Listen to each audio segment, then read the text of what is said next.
সাবেক সফল চেয়ারম্যান, বর্তমান বাংলাদেশ জামাত ইসলামী চেয়ারম্যান পদপ্রার্থী, এই ইউনিয়নের বড় ভাই শ্রদ্ধাভাজন মাওলানা জিয়াউল হক উপস্থিত আছেন। অত্র ইউনিয়নের যুব বিভাগের সম্মানিত সভাপতি প্রিয় ভাই আমিনুর রহমান উপস্থিত আছেন। আমাদের সকলেরই এই আন্দোলনের গুরু, প্রবীণ রাজনীতিবিদ, অত্র ইউনিয়নের টিম সদস্য চাচা কলিমউদ্দিন উপস্থিত আছেন। অত্র ওয়ার্ডের সম্মানিত সভাপতি আমিনুল ইসলাম চাচা উপস্থিত আছেন। ওয়ার্ডের সেক্রেটারি মুজাহিদ ভাই, আজকের প্রোগ্রামের সম্মানিত সঞ্চালক, এই ওয়ার্ডের মেম্বার প্রার্থী ভাই মিন্টু আলম সহ সামনে বসা রয়েছেন দাড়িপাকা যুবক এই কাফেলার একদল মুজাহিদ ভাইরা। সকলের প্রতি আন্তরিক সালাম, আসসালামু আলাইকুম ওয়া রাহমাতুল্লাহ। আল্লাহ তাআলার কাছে শুকরিয়া জানাই যে মহান মালিক আমাদেরকে সুন্দর পরিবেশ তৈরি করে দিয়েছেন এই প্রোগ্রাম করার জন্য। সকলে আলহামদুলিল্লাহ। রাসূলের প্রতি দুরূদ ও তাসলিম পাঠ করে সকলে বলি সাল্লাল্লাহু আলাইহি ওয়াসাল্লাম।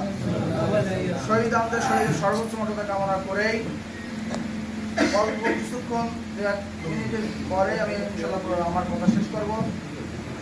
সূরা হাদীদের ভিতরে আল্লাহ রাব্বুল আলামিন 11 নম্বর আয়াতে বলেন, মান যাল্লাযী ইউকরিদুল্লাহ করদান হাসানান ফায়ুদাইফু লাহু ওয়া লাহু আজরুন কারীম।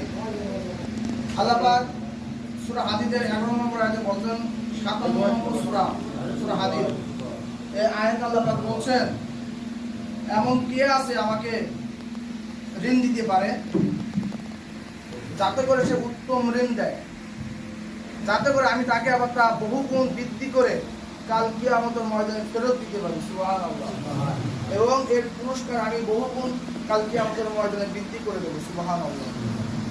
সম্মানিত ভাইরা, এখানে আল্লাহ রাব্বুল আলামিন আমাদের কাছে উত্তম ঋণ চেয়েছেন। আচ্ছা বলেন তো, আমি যে এই দুনিয়ায় এসেছি, আসলে আপনি কার দিয়া এই দুনিয়ায় এসেছে? আমানত, আল্লাহ দিয়া আমানত। আচ্ছা আমি যদি আল্লাহ দিয়ে আমানত হই, আপনার আমার দিয়া যে সম্পদ আল্লাহ পাক এই দুনিয়ায় ভোগ করতে দিয়েছে, এই সম্পদটা কার?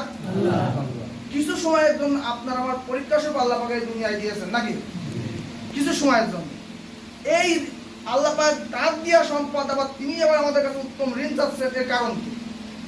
এর কারণ হলো এই আয়াতের তাফসীরে এসেছে, আল্লাহ পাক এমন দান চাচ্ছে আমাদের কাছ থেকে ইসলামী আন্দোলনের জন্য, যেখানে এই দান ফেরত নেওয়ার মতন কোনো এই দুনিয়ায় কোনো আশা থাকবে না, আকাঙ্ক্ষা থাকবে না, লোক দেখানোর কোনো উদ্দেশ্য থাকবে না। একমাত্র আল্লাহর সন্তুষ্টির জন্য এই দানটা হবে, যা কিয়ামতের ময়দানে আল্লাহ পাকের কাছে যাতে আমরা দ্বিগুণ ভাবে ফিরে পাই। এই আশা নিয়ে যারা, এই নিয়ত নিয়ে যারা দান করবে, এই দানটা হচ্ছে উত্তম ঋণ আল্লাহ তাআলার কাছে।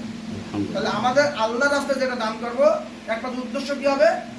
আল্লাহর সন্তুষ্টির জন্য, দুনিয়ার কোনো সন্তুষ্টি নয়। এই আয়াতটি যখন নাজিল হলো, আল্লাহ রাসূল সাহাবীদের নেমে বসে রয়েছে।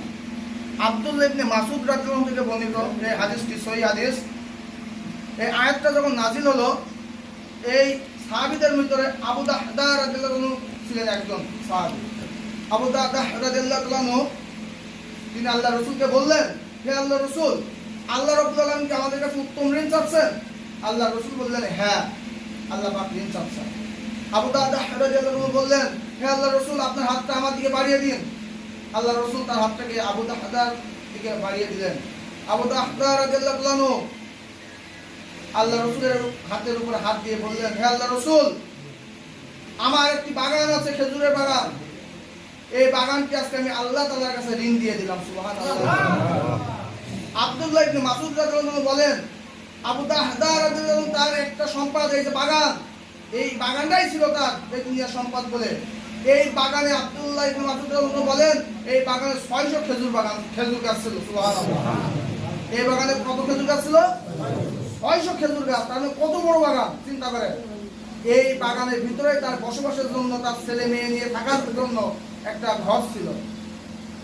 আব্দুল্লাহ ইবনে মাসউদ রাদিয়াল্লাহু আনহু আল্লাহর কাছে এই উত্তম ঋণ দেওয়ার পরে ওই বাগানের ভিতরে চলে গেলেন, তার স্ত্রীকে ডাকলেন, ঘরের বাইরে থেকে স্ত্রীকে ডেকে বললেন, হে আমার স্ত্রী, আজকে আমি আল্লাহ তাআলার সাথে একটা ব্যবসা করে এসেছি।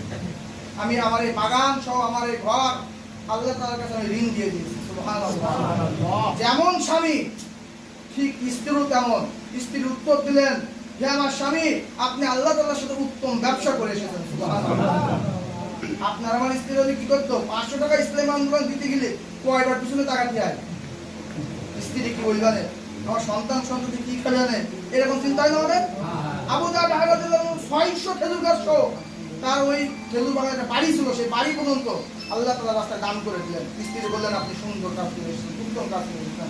ছেলে মেয়ে সহ আবু জাহল রাদিয়াল্লাহু আনহু ওই বাগান থেকে চলে গেলেন, আর এই বাগান আল্লাহ রাস্তায় দান করে দিলেন। সময় উপস্থিতি, কি ঈমান ছিল সাহাবাদের, এই জন্যই তারা দুনিয়ায় জীবিত অবস্থায় তারা জান্নাতের সার্টিফিকেট পেয়েছিল নাকি? তাদের ঈমান আর আমাদের ঈমান কি কখনো এক হবে? কিন্তু ওই ঈমানে বলিয়ান হয়ে আমাদেরকে এই দুনিয়া জীবনটা পরিচালনা করতে হবে, যাতে আমরাও নাজাত পেতে পারি নাকি? আল্লাহ রাব্বুল আলামিন বাকি যে সময়টা আমরা দুনিয়ায় থাকবো, এই সময়টা যেন একমাত্র আল্লাহর সন্তুষ্টির উদ্দেশ্যেই হয়। বাকি এই সময়টা আল্লাহ সন্তুষ্টির উদ্দেশ্য যদি আমরা কাটাতে পারি, তাহলেই আমাদের নাজাত, তাহলেই কল্যাণ। আবু জাহল রাদিয়াল্লাহু আনহু যেমন ঈমানে বলিয়ান হয়েছিল, যদি ওইরকম ঈমান আমরাও দেখাতে পারি, আল্লাহ পাক অবশ্যই আমাদের নাজাত দেবেন না ইনশাআল্লাহ? ইনশাআল্লাহ। এই হাদিস থেকে আমাদের শিক্ষা নিয়ে বাকিটা জীবন পরিচালনা করার তৌফিক দান করুন আল্লাহ রাব্বুল আলামিন। সকলে আমিন। ওয়া তাওফিক ইল্লা বিল্লাহ। আসসালামু আলাইকুম।